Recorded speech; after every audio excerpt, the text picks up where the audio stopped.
The story of our journey began long before plane tickets were purchased, immunizations were received, and packing began.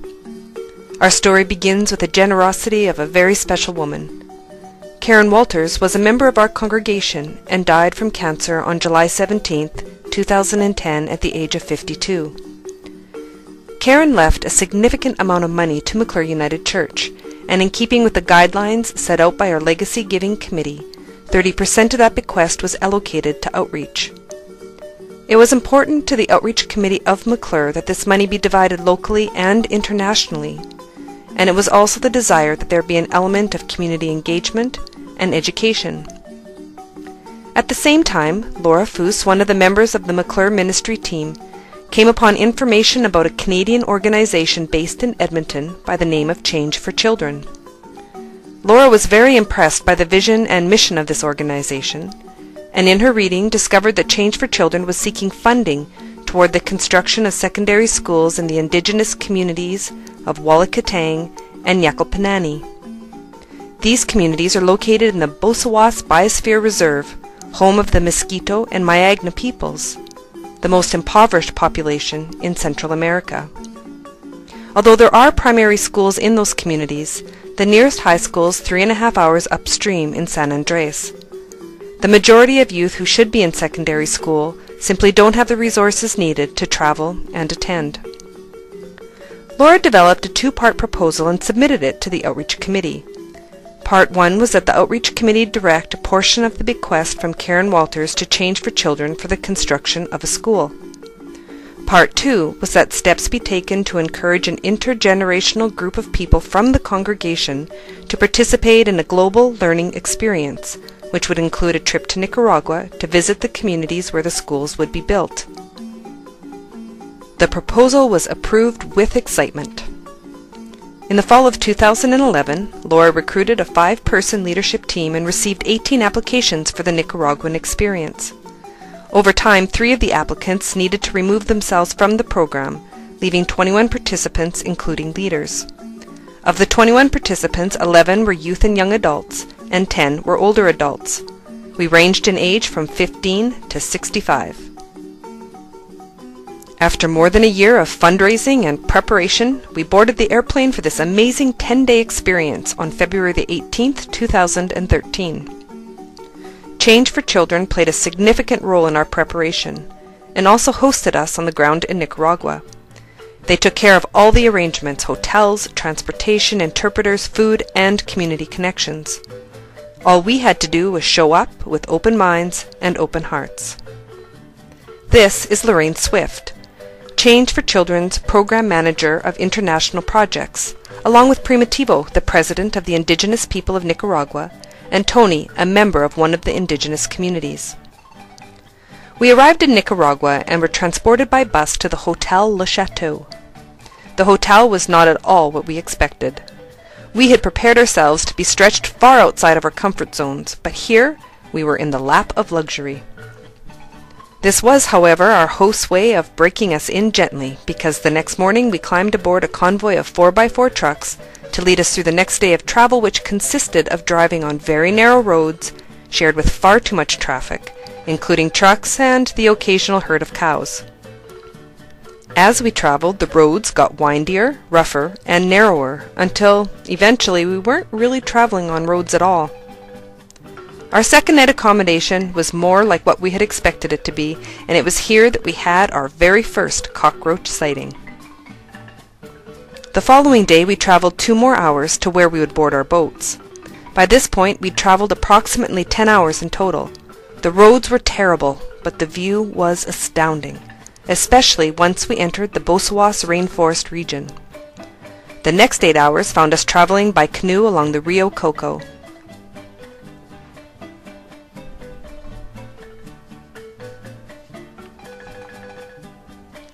The Bosawas Biosphere Reserve of Nicaragua on our right, and Honduras on our left.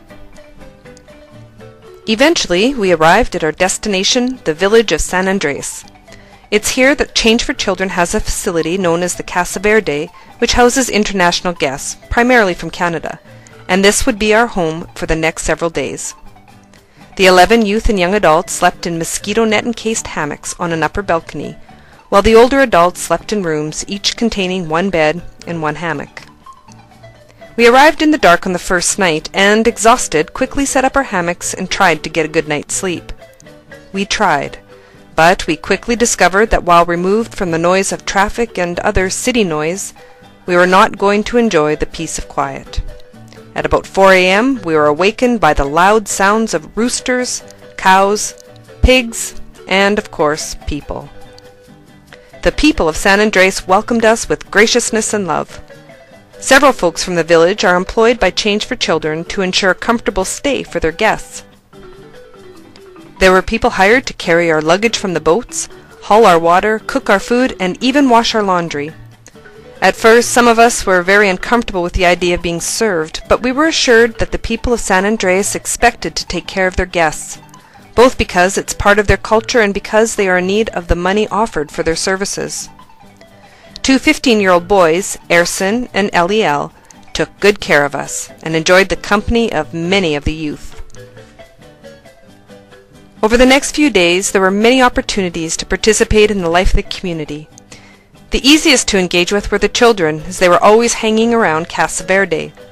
We played circle games, sang songs, played soccer, and showed off our gymnastic abilities. A favorite game of the children was chasing the white kid, a game that was enjoyed by everyone. We were also taken for tours of the community and visited the homes of some of the people. Victor and Maria Fernandez are one of the couples who welcomed us into their home. They shared with us a difficult story of struggle. They spoke of the impact of the Sandinista revolution of the late 1970s and of the loss suffered because of Hurricane Mitch in 1998. One member of our group asked Victor if his life had been good in spite of the struggles. His reply was, "No, it's been too difficult to be good." This was a statement that has been reflected on again and again as our group continues to try to make sense of everything we learned and saw in Nicaragua. Many of us desperately wanted to be able to see the good that existed there. As we reflected each day on where we were experiencing God, we wanted to be able to say, "I saw God in the hope that exists here in spite of the struggle." We were left with the impression that for Victor and Maria, hope wasn't an easy place to go. Where is God in the midst of a lifetime of suffering and loss? And yet we did see hope in so many places. We saw hope in Howard Fernandez, the gardener.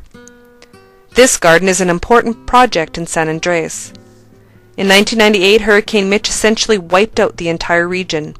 Many lives and livelihoods were lost because of the hurricane.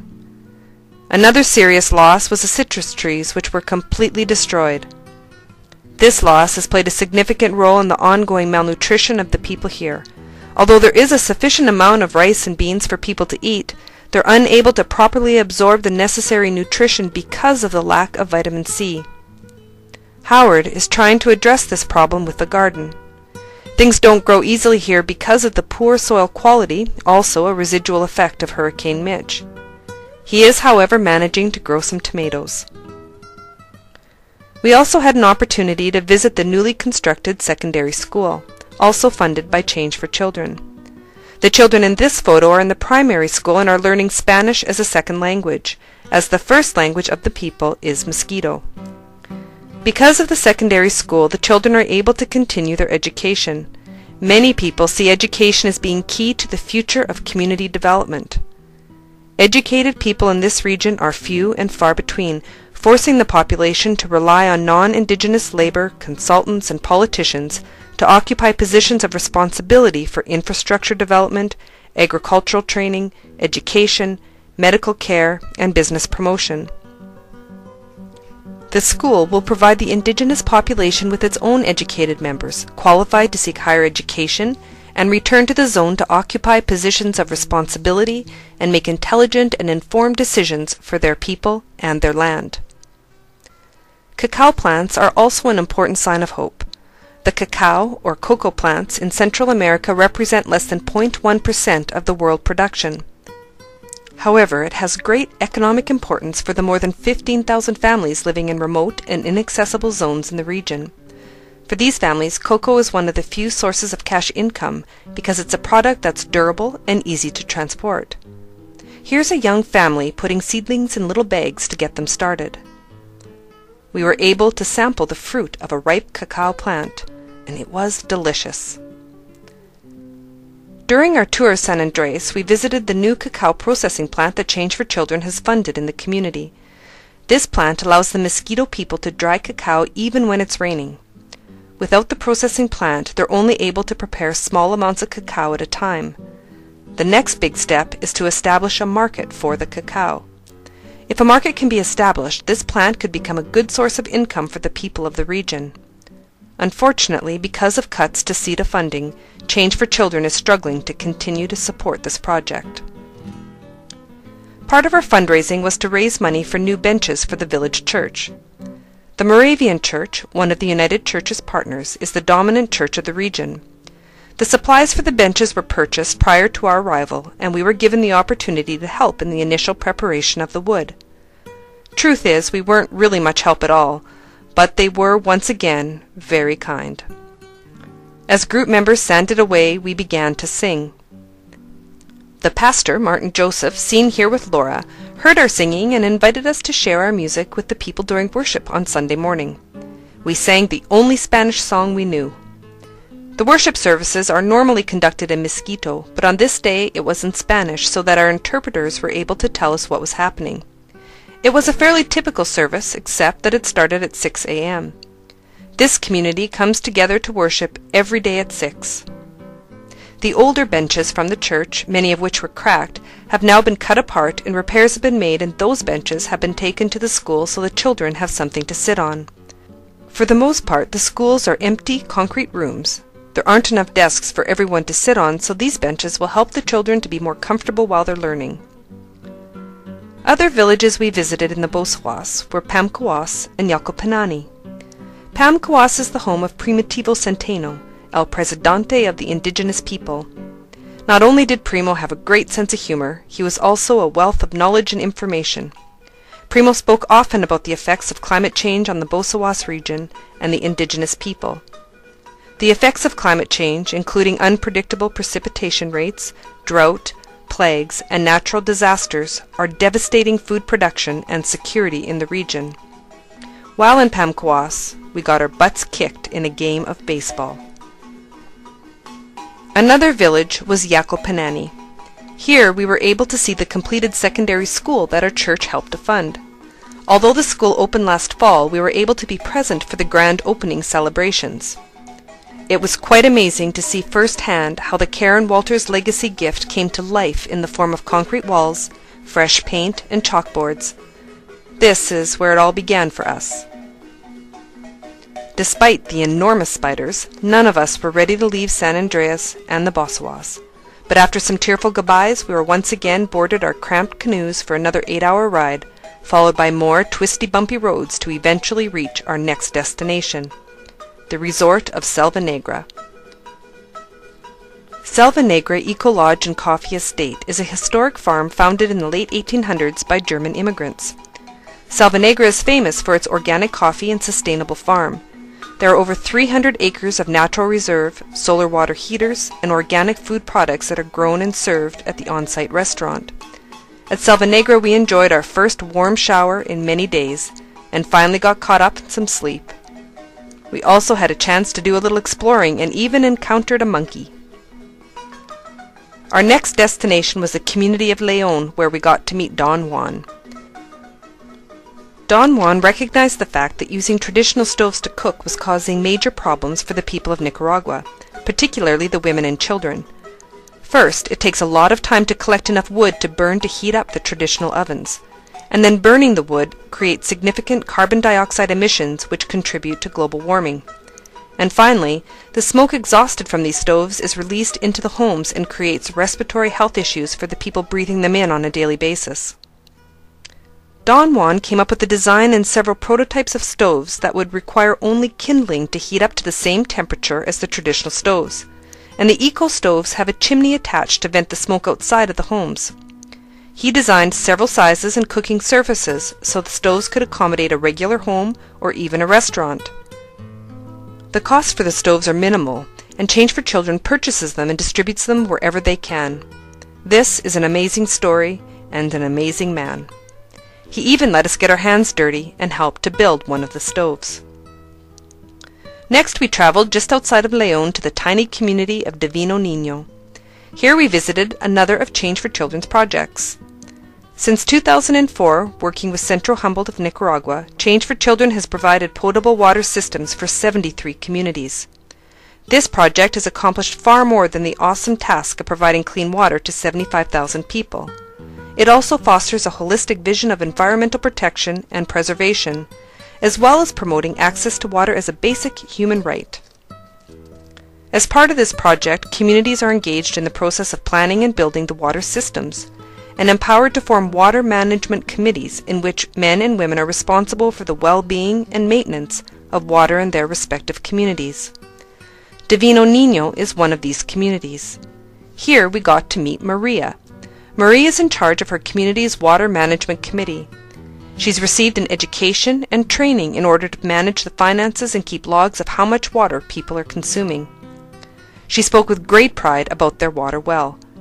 She also explained to us the significant impact that access to clean water has had on her community. Access to clean drinking water has improved the quality of health for everyone. As well, girls are now able to attend school as they no longer need to spend all of their time looking for and hauling water. Some communities have even started a women's baseball team, something that simply was not possible before. Centro Humboldt has been a leading environmental organization in Nicaragua since 1990. Their award-winning work is based on the belief that community development revolves around environmental sustainability. Change for Children has partnered with Centro Humboldt on these water projects as well as many other community development projects in Nicaragua. We were able to visit with Centro Humboldt on our last day. Located in Managua, Centro Humboldt is active in environmental protection and rural development, raising awareness for climate change and biodiversity. Last year it employed over 100 staff in 17 different projects. It works closely with other NGOs from many countries, including Change for Children. In 2012, Centro Humboldt won the United Nations Equator Prize for its work on water projects in rural Nicaragua. Centro Humboldt is probably the only environmental organization specializing in the discipline of land use and the environment. On our visit to Centro Humboldt, we learned that many water sources in the rural areas of Nicaragua are in danger of becoming contaminated from unregulated mining practices. Most of these companies have their headquarters right here in Canada. These companies are not held to the same strict environmental laws that we have in Canada and forego their environmental consciousness for profit. The Nicaraguan people will pay the price for generations to come. Another message we heard was that climate change in Nicaragua is on the fast pace. With deforestation and strip mining, the temperatures are on the rise. With a hotter climate, many crops such as coffee and sugarcane are harder for farmers to grow. Our time in Nicaragua was full of challenging experiences and difficult learnings, but we did manage to have a lot of fun as well. We got to climb a mountain, swim in a waterfall, play with the children, surf, dance, and listen to some amazing music. It was wonderful to be part of an intergenerational faith-based group, caring for each other, encouraging each other, and experiencing God's love together. Our 10 days in Nicaragua created a lifetime worth of memories. Along with the memories, we're left with many questions that we are committed to exploring together. Our hope is that over the next several months we'll be able to engage our congregation and presbytery in a series of workshops and presentations to help us unpack even further some of the questions. What do we do now? How are we as a faith community called to respond to what we learned and experienced there? We're also left with specific questions about community development and sustainability, climate change, Canadian mining practices, and so much more. We are continuing to explore these questions, and while we do not expect easy answers, we do expect to continue to be challenged to live our lives as faithful people, seeking ways to live in God's world as God would have us do, lovingly, humbly, and with a heart for justice.